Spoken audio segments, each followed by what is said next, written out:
pelikula nina Daniel Padilla at Zanjo Marudo, na postponed. Ibinahagi ng aktor na si Zanjo Marudo ang dahilan kung bakit pansamantalang naantala ang paggawa ng pelikula nilang, nang mapagod si kamatayan, kasama si Daniel Padilla. Ayon sa ulat ng Philippine Entertainment Portal noong Huwebes ika-21 ng Nobyembre, inilahad ni Zanjo na nagkaroon ng pagbabago sa schedule ng kanilang proyekto dahil sa mga kasalukuyang commitments ng bawat isa. Sa kanyang pahayag, sinabi ni Zanjo na unang binigyang prioridad ni Daniel ang teleseryeng Incognito, na naging dahilan ng pagkaantala ng kanilang pelikula. Samantala, inamin ni Zanjo na ang kanyang desisyon na huminto pansamantala sa ilang proyekto ay dulot ng mga responsibilidad bilang isang ama sa kanyang panganay na anak nila ng misis niyang si Ria Atayde. Actually, magsisimula na dapat kami noon, kaya lang hindi na namin nasimulan. Pero nandoon na,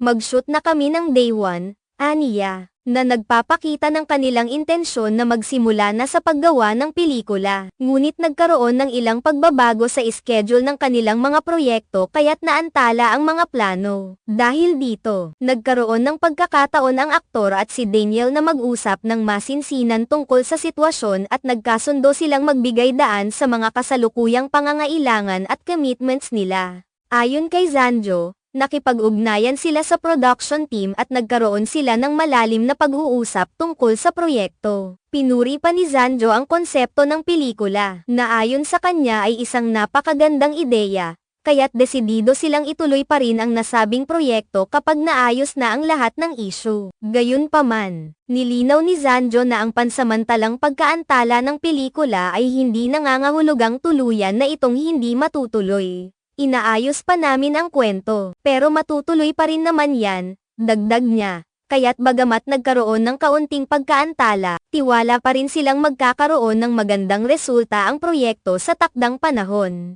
Matatandaang noong Abril taong 2023, unang iniulat na si Daniel Padilla ang magiging lead star sa pelikulang ito, na batay sa isang kwento ng pambatang isinulat ng isang national artist. Ang proyekto ay inaasahang magbibigay tuwa sa mga manunood dahil sa kagandahan ng kanyang kwento at sa mataas na kalidad ng mga aktor na involved sa proyekto. Ngunit sa kabila ng mga aberya sa schedule, ipinahayag ng mga kasangkot sa pelikula ang kanilang positibong pananaw na matatapos at maipapalabas din ito sa tamang panahon. Sa ngayon, ipinahayag ni Zanjo na excited pa rin sila sa magiging kinalabasan ng pelikula at umaasa silang magkakaroon ito ng magandang reception mula sa mga manunood. Ang pagtutok nila sa kani-kanyang mga personal na responsibilidad at mga kasalukuyang proyekto ay hindi naging hadlang para tapusin ang kanilang trabaho, kundi isang pagkakataon upang mas mapagtuunan nila ng pansin ang bawat bahagi ng kanilang buhay at mga karera. Ipinakita ng aktor na si Zanjo Marudo ang kanilang dedikasyon sa paggawa ng pelikula, at sa kabila ng mga pagkaantala,